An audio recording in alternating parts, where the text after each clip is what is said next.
Hello students, कैसे हैं आप सब। आई होप आप सब अच्छे होंगे। आईसीटी वर्चुअल क्लासरूम में आप सबका स्वागत है। मैं विकास। बच्चों, क्लास 7th का मैथ्स हम करेंगे और चैप्टर हम रिवाइज कर रहे हैं रैशनल नंबर, तो उसी को कंटिन्यू करेंगे। चलते हैं स्मार्ट बोर्ड पे। तो बच्चों, यहाँ पे आप देख पा रहे हैं जो क्वेश्चंस हैं वो ट्रू और फॉल्स वाले हैं। आपको चेक करना है कि कौन सा स्टेटमेंट ट्रू है, कौन सा फॉल्स है।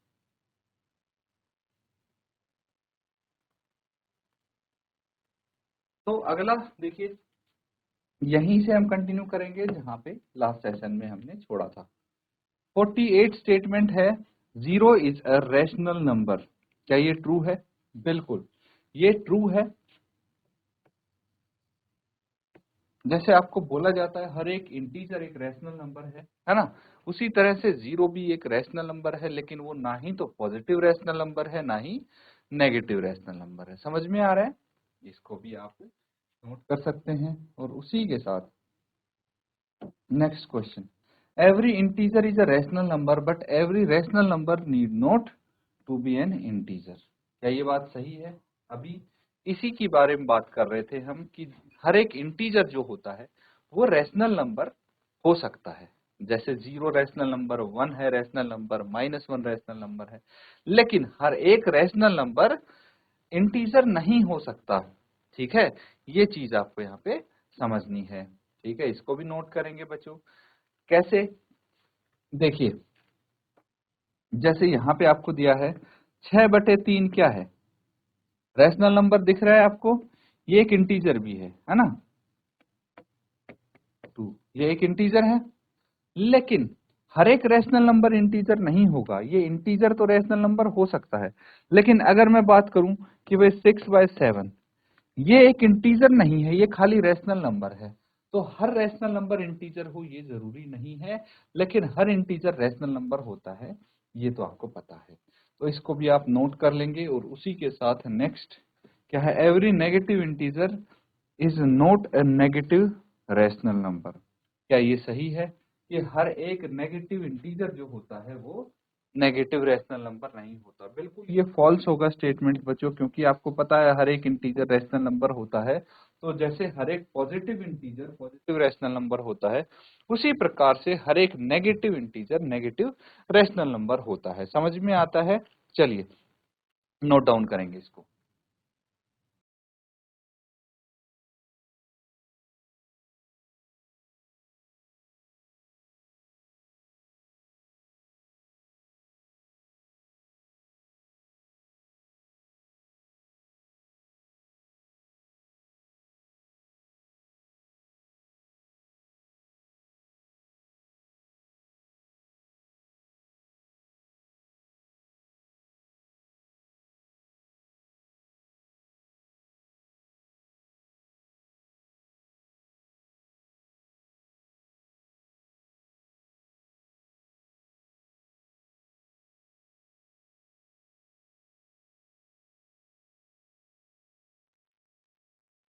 तो ठीक है, नोट कर लिया है ना बच्चों। आगे देखिए, अगला क्या बोला गया आपसे।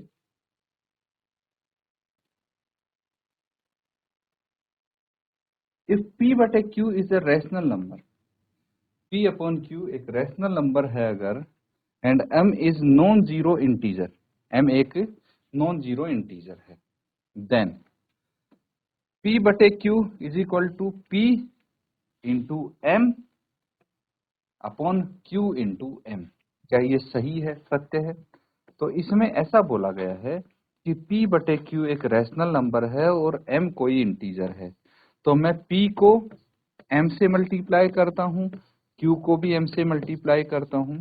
तो क्या ये बराबर होगा P/Q के? बिल्कुल, क्योंकि अगर हम इनको न्यूमरेटर डिनोमिनेटर में है तो ये इजीली कैंसल आउट हो सकते हैं और ये वापस से P/Q के बराबर होगा, है ना।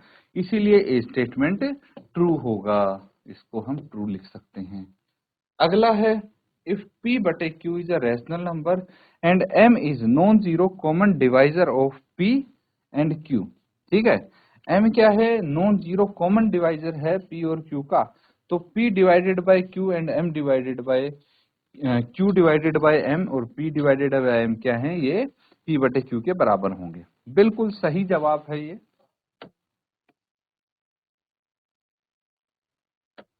देखिए P बटे Q है, अगर हम इन दोनों को M से ही डिवाइड करते हैं, है ना, M से ही डिवाइड करते हैं, तो ये किसके बराबर आएगा, P बटे Q के बराबर आ जाएगा। ये भी स्टेटमेंट आपकी ट्रू है, नोट कर लेंगे।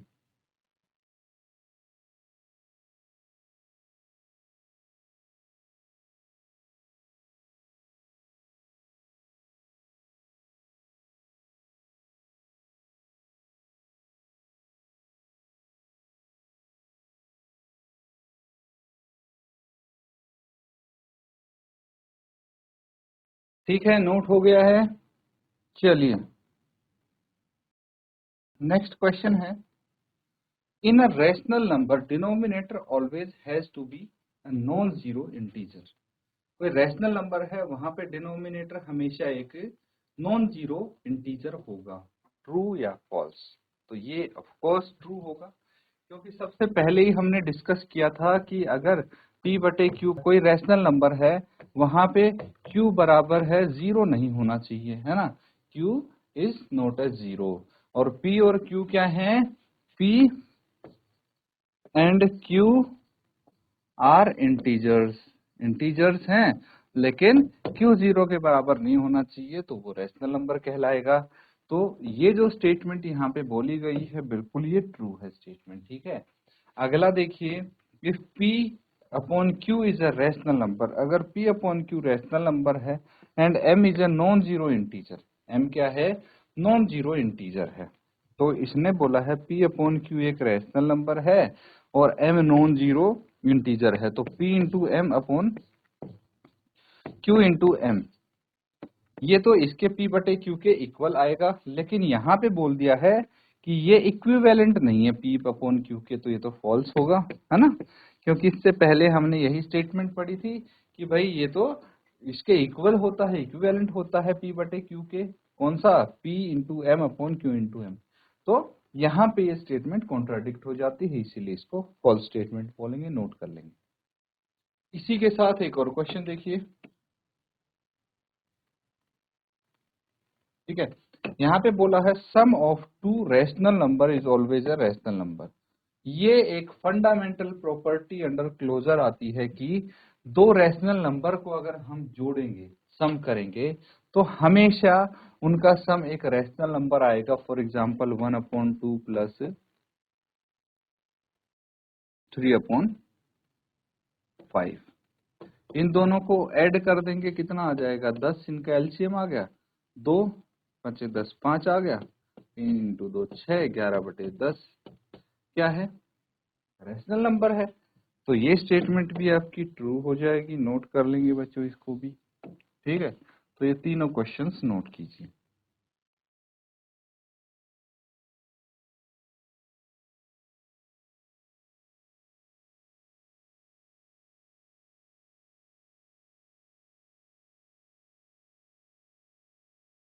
नोट कर लिया है बच्चों। चलिए आगे और कुछ स्टेटमेंट्स यहाँ पे हैं आपके सामने,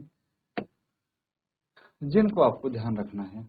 all decimal number are also rational number.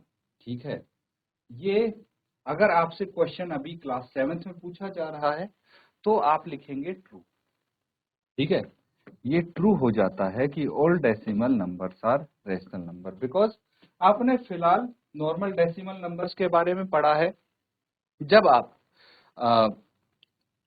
Non terminating decimal numbers के बारे में पढ़ेंगे, non repeating non terminal decimal numbers के बारे में जब आप पढ़ेंगे, तो आपको पता लगेगा कि वो रैशनल नंबर नहीं होते। लेकिन फिलहाल आपने नॉर्मल डेसिमल नंबर्स के बारे में पढ़ा है, जो कि रिपीटिंग और टर्मिनेटिंग होते हैं, इसीलिए ये आप यहाँ पे ट्रू लिख सकते हैं। ठीक है बच्चों, और उसी के साथ इसका नेक्स्ट क्वेश्चन है, the quotient of two rational is always a rational number.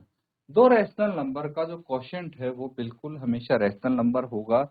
जैसे 5 एक रैशनल नंबर है और 6 एक रैशनल नंबर है, इनका जो क्वोशिएंट है 5/6 ही आएगा, ये एक रैशनल नंबर है। जैसे 8/2, ठीक है, इनका क्वोशंट क्या आएगा, 4 आ जाएगा, ये एक रैशनल नंबर है। तो द क्वोशंट ऑफ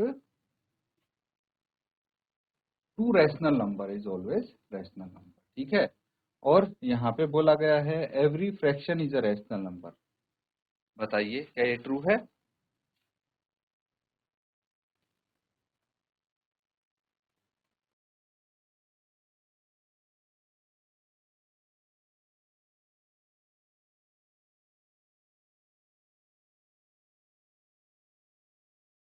तो बच्चों यहाँ पे आप बोल सकते हैं, ठीक है, इसको लिख लीजिए कि ये ट्रू होगा, quotient of two rational number is always a rational number. लेकिन वहीं पे अगर हम बात कर देते हैं every fraction is a rational number, क्या ये स्टेटमेंट ट्रू है? बिल्कुल, ये भी ट्रू है। हर एक फ्रैक्शन क्या होगा, एक रैशनल नंबर हो सकता है, लेकिन हर एक रैशनल नंबर फ्रैक्शन नहीं होगा, ये आपको समझना है। फ्रैक्शन और रैशनल नंबर में यही एक बेसिक सा फर्क था जो हमने बिगिनिंग में समझा था कि फ्रैक्शंस क्या होते हैं, जहां पे फ्रैक्शंस में सारे होल नंबर्स आते हैं। क्या आते हैं? होल नंबर्स आते हैं, जो p/q की फॉर्म में होता है। p and q are whole numbers, है ना, होल नंबर्स जहां पे q 0 के बराबर नहीं होता। ये तो आपके फ्रैक्शंस हो गए। जबकि रैशनल नंबर क्या होता है, जहां पे p और q इंटीजर्स होते हैं होल नंबर की जगह। तो इसीलिए हम बोल सकते हैं कि all whole numbers are integers, है ना, लेकिन all integers are not whole number. इसी प्रकार से all fractions are rational number but all rational number are not fractions. ये चीज आपको ध्यान रखनी है, नोट करेंगे इसको।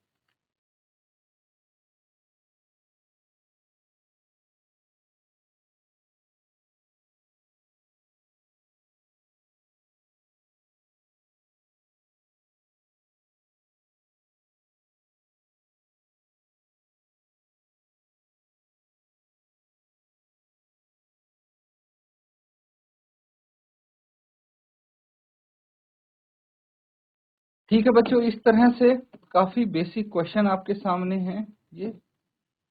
अब कुछ अलग क्वेश्चंस करते हैं हम। तो देखिए, ये भी एक स्टेटमेंट देख ही लीजिए आप। यहाँ पे 0 is the smallest rational number बताया गया है। क्या ये ट्रू है? बिल्कुल नहीं, ये फॉल्स स्टेटमेंट है। क्यों? क्योंकि स्मॉलेस्ट रैशनल नंबर 0 नहीं होगी। अगर आप होल नंबर की बात करते हैं तब तो ये ट्रू होगा, क्योंकि 0 स्मॉलेस्ट होल नंबर है। लेकिन रैशनल नंबर में तो नेगेटिव रैशनल नंबर 0 से भी छोटे होते हैं, इसीलिए यहाँ पे स्टेटमेंट को हमें फॉल्स बोलना पड़ेगा। अब इसी तरह से बाकी के क्वेश्चंस देखिए। अगला वाला क्वेश्चन क्या है, मैच द फॉलोइंग है। इसमें यहाँ पे कॉलम 1 में आपको कुछ क्वेश्चंस दिए गए हैं, जिन कुछ आपको रैशनल नंबर्स हैं जिनको क्या करना है, डिवाइड मल्टीप्लाई करना है, और आपको कॉलम 2 के जो आंसर्स हैं उनसे मैच करना है। तो चलिए फटाफट इसको नोट कर लेंगे, और जो 66 वाला क्वेश्चन है उसको सॉल्व करेंगे। लेफ्ट हैंड साइड में जो दिया है कॉलम 1 में, उनको सॉल्व करते जाइए, और कॉलम 2 में से जो भी आंसर आता है उसमें मैच कर दीजिए उसको। चलिए नोट करके सॉल्व करेंगे।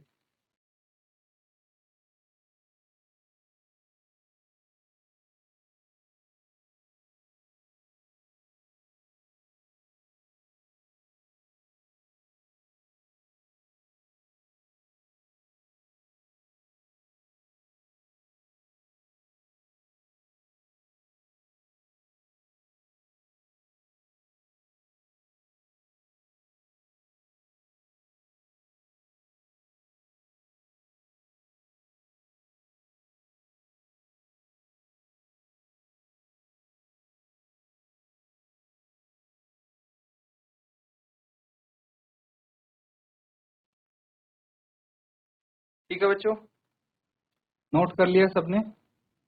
चलिए अब यहाँ पे देखिए, अगर हम बात करते हैं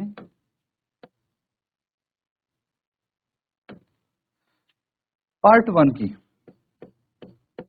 फर्स्ट पार्ट में आपको गिवन है a/b डिवाइडेड बाय a/b। ठीक है, दो रैशनल नंबर्स हैं। डिवाइड का मतलब क्या होता है, अगर मैं इसको डिवाइड करूंगा तो डिवीजन को मल्टीप्लीकेशन में कन्वर्ट कर सकते हैं और ये आ जाएगा b अपॉन a। b से b कैंसिल, a से a कैंसिल, तो यहाँ पे आंसर आपका 1 आ जाएगा। तो बताइए किससे मैच कर रहा है ये? c से।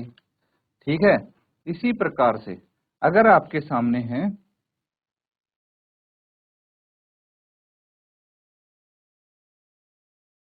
a upon b divided by c upon d, तो इसको लिख सकते हैं a upon b into d upon c, यानी a into d upon b into c, a d upon b c. कहाँ पे आ जाएगा ये तो ई से मैच कर रहा है। इसी तरह से अगर हम बात करेंगे a अपॉन बी को डिवाइड करना है -1 से, तो डिनोमिनेटर में कुछ नहीं है, हम -1 यहाँ पे लगा देंगे और अगला क्या आ जाएगा? a upon b into 1 upon -1। क्या हो जाएगा ये हो जाएगा बच्चों a अपॉन माइनस बी। ठीक है, a अपॉन माइनस बी, और फर्दर अगर हम इसको देखें तो क्या आ जाएगा? ये a upon minus b into -1 upon -1, और ये आ जाएगा -a अपॉन बी। तो किससे मैच कर रहा है ये? ऑप्शन ए से। ठीक है, अब इसी प्रकार से ये देखिए a upon b into -a upon b है। ठीक है, a upon b into -a upon b, divide by है ये, इंटू नहीं है।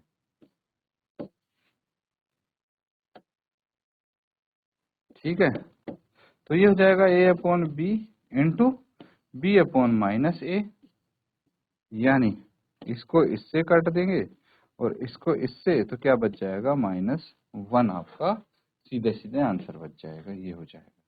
और जो लास्ट पार्ट बचा है वो डी से। कैसे, इसको भी करके देख लेते। B upon A divided by D upon C है, इज इक्वल टू क्या आ जाएगा? ये B upon A into C upon D, तो ये हो गया B C upon A D. यही है यहाँ पे जो बोला गया है। चलिए नोट कर लेंगे इनको।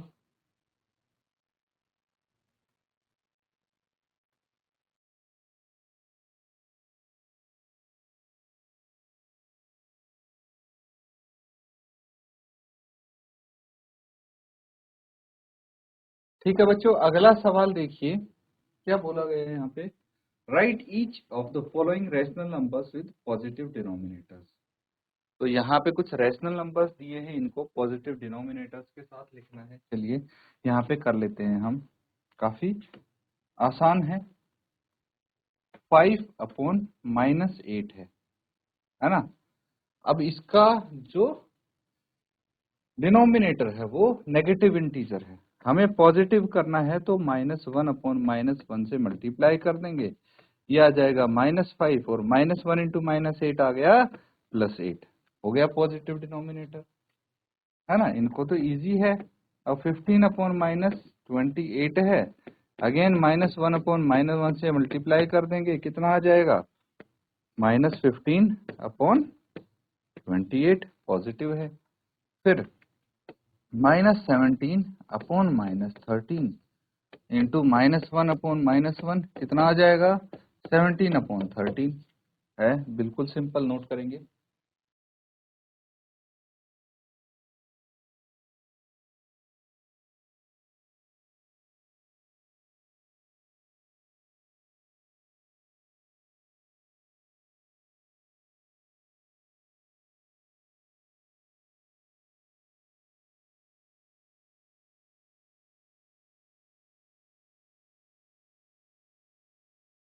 तो ठीक है, नोट कर लिया है। चलिए नेक्स्ट में क्या बोला है, आपके पास एक रैशनल नंबर है 3/4। ठीक है, इसको एक्सप्रेस करना है कि इसका डिनोमिनेटर 36 हो, तो किससे मल्टीप्लाई करना पड़ेगा, ये सोचने वाली बात है। ठीक है, इसको किससे मल्टीप्लाई करें कि डिनोमिनेटर 36 आ जाए? तो उसके लिए हमें क्या करना पड़ेगा, या तो 36 को 4 से डिवाइड कर लो, कितना आ जाएगा? जब 36 को 4 से भाग करेंगे तो हमें पता लग जाएगा कि इसको किससे मल्टीप्लाई करना है। तो 9 चौक 36 होता है, तो 9 से मल्टीप्लाई करना था इसको, न्यूमरेटर को भी 9 से कर देंगे। 9 इंटू 3 कितना होता है? 27। तो 27/36 आ जाएगा। वहीं पे अगर मैं सेकंड पार्ट करता हूं, 3/4 इंटू कितना है ये? डिनोमिनेटर होना चाहिए -80। अब -80 को देखिए, चलिए अभी 80 को ही डिवाइड कर देते हैं 4 से। कितना आ जाएगा? 4 दूनी 8 है, और 4 0 0, तो 20 आ जाएगा। लेकिन अगर मैं 4 को 20 से मल्टीप्लाई करूंगा तो प्लस में आएगा आंसर। तो नेगेटिव चाहिए तो मुझे माइनस से मल्टीप्लाई करना पड़ेगा, और जिस इंटीजर से डिनोमिनेटर को मल्टीप्लाई किया है सेम इंटीजर से न्यूमरेटर को भी करेंगे। और यहाँ पे आ जाएगा बच्चों आपका 20 -20 इंटू 3 -60। ठीक है, तो -60/-80 आपका आंसर हो जाएगा। नोट कर लेंगे इनको भी।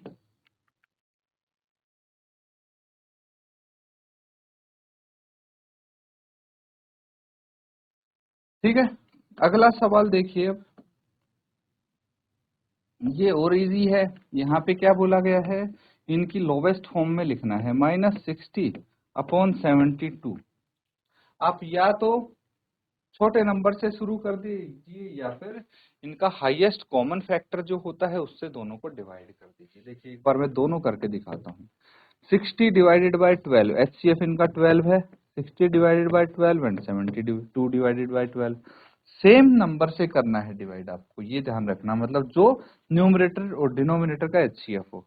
तो कितना आ जाएगा? 12 पंचे 60, 12 इंटू 6 72। आंसर सेम आया है। अगर मैं ऐसे करूं इसको, -60/72, 2 से कैंसल आउट करते हैं पहले, कितना आ जाएगा? -30 ये आ जाएगा 36 इंटू 2 72, तो -30/36। फिर 2 से करिए, ये -15 आ जाएगा, और ये 18, -15/18। फिर 3 से करिए, 3 पंजे 15 और 3 इंटू 6 18, -5/6। सेम आंसर आया है। इसी तरह से हमारे पास क्या है? 91/-364 है। तो इसको 13 से दोनों को डिवाइड कर दीजिए, कितना आ जाएगा? 13 इंटू 7 91, 13 इंटू 2 26, 10 बच गया, 4 उतार लिया, 13 इंटू 9, 13 इंटू 8, 13 8 104 आ जाएगा। तो 7/-28 आ गया। फिर 7 से कैंसिल आउट होगा, तो ये आ जाएगा 1/-4। ठीक है, नोट कर लेंगे।